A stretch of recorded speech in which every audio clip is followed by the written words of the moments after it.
Well, good afternoon, and thanks for watching the Market Day Report. I'm Janet Adkison.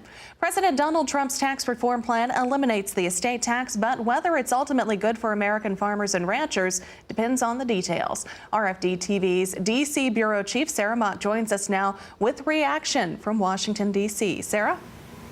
Well, thanks again, Janet. We're excited to be checking back in this afternoon with hopefully a few more of those details that have been slowly trickling out this morning.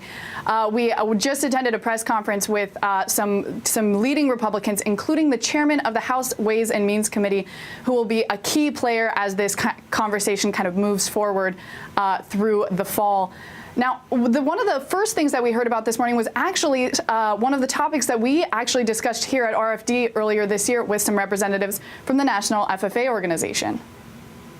You know, and I heard just last week, I heard about a 4-H kid in Eastern Washington that was being sent a $10.99 because he had sold his 4-H animal.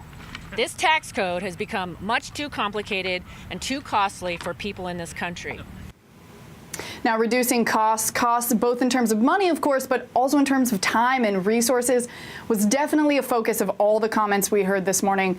And it really got lawmakers going. Like, we really saw a lot of very happy, I would say even jubilant Republicans this morning talking about what they hope will really transform the tax experience for individuals and businesses alike. This is our year to chart a new course for America, to provide tax relief to middle-income families, millions of middle-class families, to help workers and our local job creators compete and win anywhere in the world, especially here at home, and to make our tax code so simple and fair that 9 out of 10 Americans will be able to file their taxes using a simple postcard-style system. Now, simplicity. Simplicity was one of the key takeaways from today's comments, both from lawmakers and from the representatives you see behind them at the podium, those folks who are from tax reform organizations. Even representatives from big ag states like Illinois who have had some concerns about simplifying the tax code, which may be negative for farmers, said that what they hear from their constituents is that they're absolutely just sick of how complex the tax code is. My constituents are longing for simplicity.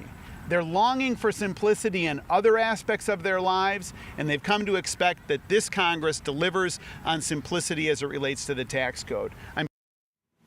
Now, as we were waiting for the press conference to begin, we saw some staffers bring up this enormous poster full of more than 150 organizations who are in favor of ending the estate tax. That is kind of the biggest takeaway this morning, is that ag and so many of the organizations that you've heard from here on RFD-TV, from the National Rural Broadband Association to the National Cotton Council, even the National Association of Dude Ranches, were on that poster in support of the estate tax, which has caused so many problems in the agricultural community. But one of the things we didn't hear about, which was a little troubling this morning, was kind of a specific definition of the word middle class. Now, we've heard lawmakers in the past kind of use that term loosely, saying basically everyone's in the middle class. Of course, that's not obviously true. So we'll be watching very closely as these conversations continue forward at where exactly that tax relief and those tax breaks end up. Janet? Well, Sarah, thank you very much for breaking down those details for us. We certainly appreciate it. Our Washington, D.C. News Bureau Chief Sarah Mock reporting from our D.C. News Bureau.